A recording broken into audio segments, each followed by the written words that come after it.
Hello everyone, welcome to this session. तो last session में हमने उप्स को बेसिक डेफिनेशन देखा। उसमें हमने क्लास, ऑब्जेक्ट एंड कंस्ट्रक्टर को डिस्कस करा। हमने उप्स के पिलर को भी देखा था कि उप्स में 4 पिलर्स होते हैं: encapsulation, abstraction, polymorphism and inheritance. इसको हमने अभी डीपली पढ़ा नहीं है, बस हमने देखा था कि ये 4 पिलर ऑफ उप्स होते हैं।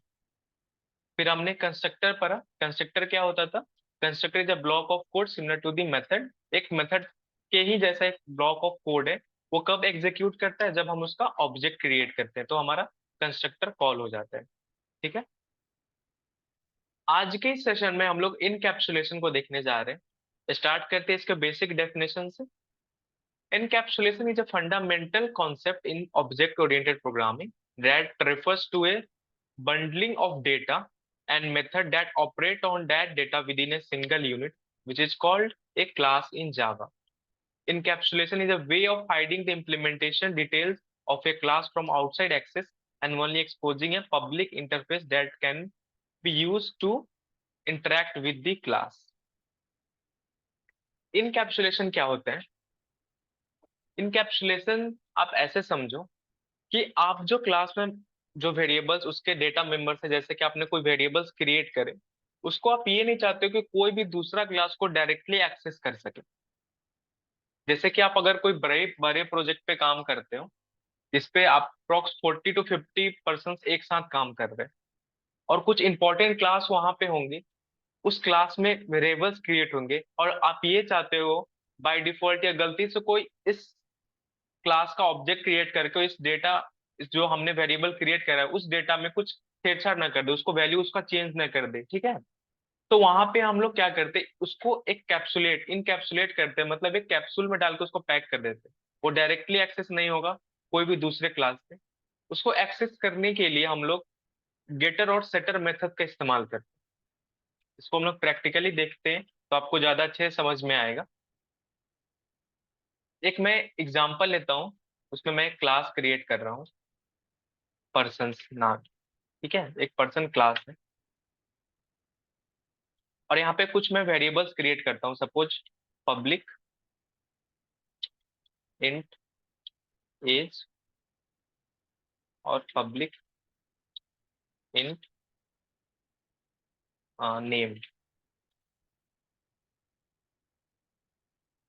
अभी ये क्लास पब्लिक है, और ये इसके जो वेरिएबल्स है वो भी पब्लिक है। मैं इसका ऑब्जेक्ट क्रिएट करता हूँ यहाँ पे, पर्सन।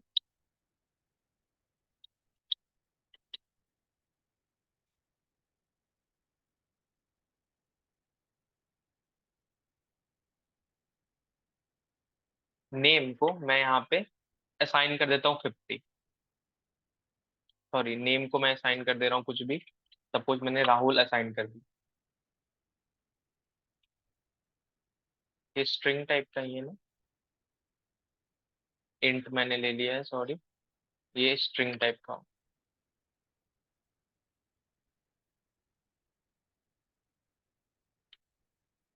मैंने एक स्ट्रिंग टाइप का नेम लिया है, 2 वेरिएबल लिए, एज और नेम, और इसको मैं यहाँ से कॉल कर रहा हूँ।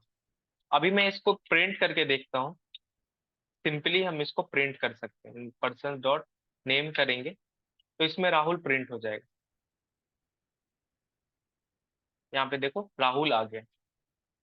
अब ये डायरेक्टली किसी क्लास से एक्सेस है। आप ये सपोज करो इसमें कुछ बहुत इंपॉर्टेंट वेरिएबल्स होते हैं, कुछ की रखे होते हैं, कुछ पासवर्ड रखे होते हैं, तो मैं ये चाहता हूँ इसको कोई डायरेक्टली एक्सेस करके इसको चेंज ना करे।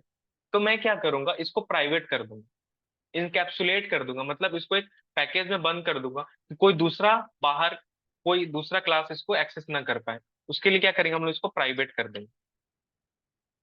प्राइवेट मैंने यहाँ पे कर दिया इसको। नेम और हमारा एज दोनों को हम लोग प्राइवेट कर देंगे। जैसे ही मैंने प्राइवेट करा, अब ये बाहर इसको दूसरे क्लास इसको एक्सेस नहीं कर सकता, इस वेरिएबल को एक्सेस नहीं कर सकता। मैंने इसको एक कैप्सूल में डाल के समझो इसको पैक कर दिया। अब ये बाहर की दुनिया से इसको कोई मतलब नहीं। ये कैप्सुलेट मतलब ये कैप्सूल में हमने जैसे दबा रखा होता है ना कैप्सूल्स में, उसके अंदर छोटे छोटे दबा होते हैं, उस टाइप से समझ लो। एक कैप्सूल में मैंने इस डेटा मेंबर को डाल दिया, कैप्सूल बंद कर दिया कि बाहर का कोई भी वेदर कंडीशन इसको हार्म ना कर सके। उसी तरीके से मैंने क्लास क्रिएट करा और इसमें मैंने वेरिएबल्स क्रिएट करे और उसको एक कैप्सूल में पैक कर दिया, किससे? प्राइवेट कीवर्ड से। यहाँ एक्सेस मॉडिफायर हमने पढ़ा था ना, प्राइवेट, उससे मैंने इसको बंद कर दिया। अब इसको हम डायरेक्टली एक्सेस नहीं कर सकते। यहाँ पे मैं इसको डायरेक्टली एक्सेस नहीं कर सकता, यहाँ पे एरर दे रहा है, आप देख रहे हो यहाँ पे एरर दे रहा है। अब इसको एक्सेस कैसे हम लोग करेंगे? इसको एक्सेस करने के लिए हम लोग गेटर और सेटर मेथड का इस्तेमाल करते हैं। गेटर और सेटर मेथड से हम लोग इसको क्या कर सकते हैं? एक्सेस कर सकते हैं। गेटर सेटर बनाते कैसे हैं? मैं ये एग्जांपल से बताता हूँ कि जैसे हमने पर्सन हमारे पास है और दो वेरिएबल्स इसके पास, प्राइवेट स्ट्रिंग नेम और प्राइवेट इंट एज, ठीक है। और यहाँ पे मैंने गेटर और सेट दो मेथड्स क्रिएट करे हर एक के लिए, एक वेरिएबल के लिए दो मेथड। एक क्या करेगा, गेट मतलब वैल्यू, सीधा ये मेथड क्या करेगा, रिटर्न कर देगा इसका नेम, सिंपली नेम रिटर्न कर देगा यहाँ से। और सेट क्या करेगा, सेट में हम इसमें वैल्यू असाइन कर देंगे, इस मेथड में हम लोग वैल्यू असाइन करेंगे और गेट मेथड से वैल्यू इसमें जो हमने स्टोर करा है उसको गेट करेंगे। यहाँ पे एक कीवर्ड है दिस कीवर्ड। दिस कीवर्ड क्या करता है, इसको भी समझते हैं एग्जाम्पल के थ्रू, इसी में हम लोग देख लेंगे कि दिस कीवर्ड क्या कैसे यूज किया है। अब मैं गेटर और सेटर मेथड बनाता हूँ। पब्लिक यहाँ पे आप जैसे ही पब्लिक स्ट्रिंग को यहाँ पे देखो, गेट और सेट मेथड दो आ रहे हैं। पहले मैं सेट मेथड यहाँ बनाता हूँ। सेट मेथड में क्या हो रहा है, एक नेम ले रहा है और उस नेम में असाइन क्या हो रहा है, this dot name equal to name. मैं इस मेथड को जब भी कॉल करूंगा, ये जो सेट नेम है इस मेथड को कॉल करूंगा और वहां मैं कुछ नेम पास करूंगा। नेम पास करने से क्या होगा, दिस डॉट नेम।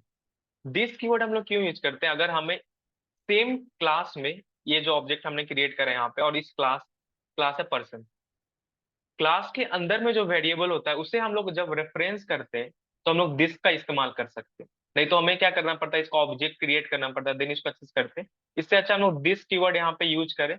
दिस क्या करेगा, सिंपली इस ऑब्जेक्ट से जो हमारा क्लास, यहाँ पे जो इस ऑब्जेक्ट का जो क्लास था, पर्सन का जो क्लास है ये, इसको ये रेफरेंस देगा कि ये हमारा नेम, इसको एक दे रहा है रेफरेंस।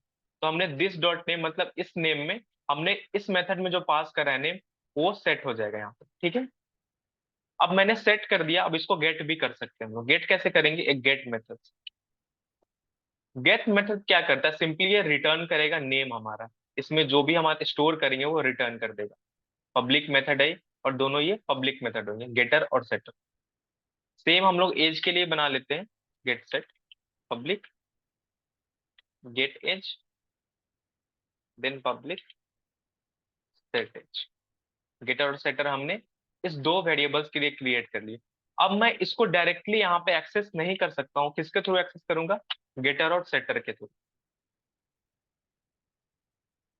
अब सेट नेम जो हमारा मेथड है इसमें मैं एक स्ट्रिंग पास करता हूँ, सपोज मैंने राहुल पास करा। अब ये क्या करेगा, इस मेथड को कॉल करेगा सेट नेम में, सेट नेम हमारा कॉल होगा। देन हमारा दिस डॉट नेम मतलब इसको रेफरेंस करेगा और जो हमने यहाँ पे पास करा है वो वैल्यू यहाँ पे स्टोर करा देगा, ठीक है। फिर हम लोग एक और मेथड है हमारे पास गेट का, person dot gate name. Gate name क्या करेगा, गेट नेम जो हमारा मेथड है सिंपली क्या कर रहा है, वो रिटर्न कर रहा है नेम, जो वैल्यू हमने यहाँ पे इसमें स्टोर करा होगा, सिंपली वो रिटर्न कर जाए।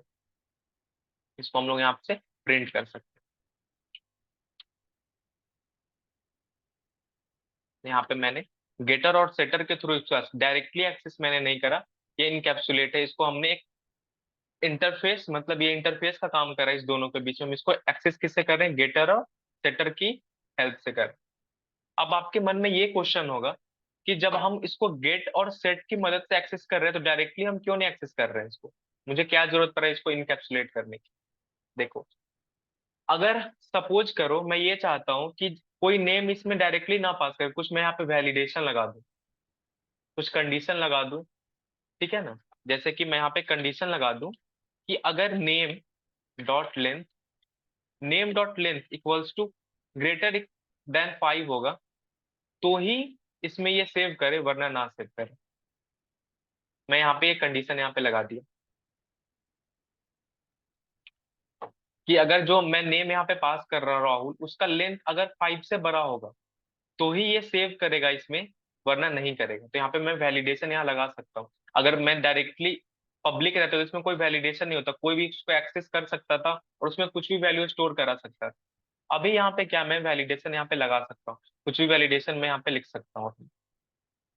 अब मैं इसको जब कॉल करूंगा, देखो इसका राहुल 5 है, अगर मैं इसको कॉल करूँ देखो क्या करेगा, ये एरर देगा, एक्सेप्शन देगा, नल वैल्यू बाय डिफॉल्ट क्या आ रहा है, नल वैल्यू, मतलब इसमें कोई वैल्यू स्टोर ही नहीं हुई। ये जो यहाँ पे आया मेथड, लेकिन इस कंडीशन यहाँ पे फॉल्स हो गया, तो यहाँ पे इसमें वैल्यू क्या स्टोर हुई बाय डिफॉल्ट, अगर स्ट्रिंग आप लेते हो बाय डिफॉल्ट इसमें नल वैल्यू रहता है, यहाँ पे नल वैल्यू आ गया।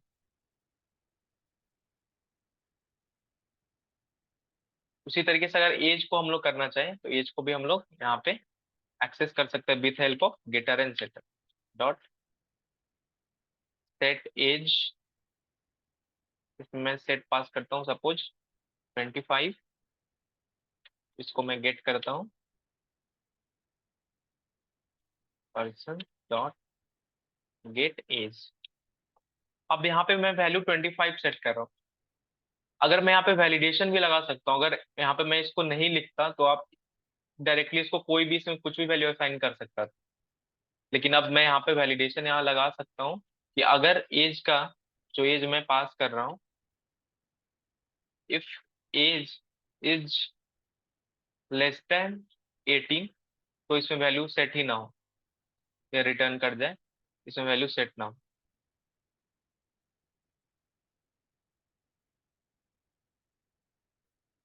अगर जब जो एज है उसका जो लेंथ है अगर 18 से बड़ा होगा तो ही हमारे इसमें वैल्यू सेट होगा, अगर 18 से छोटा होगा तो वैल्यू सेट नहीं होगी। अगर मैं 18 से छोटा वैल्यू इसमें पास करूं, सपोज मैं 12 यहाँ पे पास करता हूँ, तो ये जीरो, इसमें बाई डिफॉल्ट जो इंट है वो जीरो रहता है उसमें वैल्यू स्टोर, तो ये जीरो आ जाएगा। अगर मैं इसका जो लेंथ है 5 से बड़ा कर दूं और इसका जो साइज है एज इसका मैं 18 से बड़ा 25 कर दूं, तो ये इसको स्टोर कर लेगा और हमारा वैल्यू प्रिंट हो जाएगा। तो यहाँ पे हम इनकैप्सुलेट कर दिया अपने इस दो डेटा मेंबर्स को, दो वेरिएबल्स।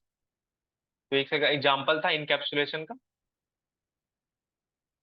यहाँ पे गेट और सेट मैंने यहाँ पे एग्जांपल लेके बताया है, गेट और सेट की हेल्प से आप इसको एक्सेस कर सकते हैं। अगले सेशन में हम लोग एब्स्ट्रैक्शन पढ़ेंगे, तो मिलते हैं अगले सेशन में, तब तक के लिए बाय, थैंक यू।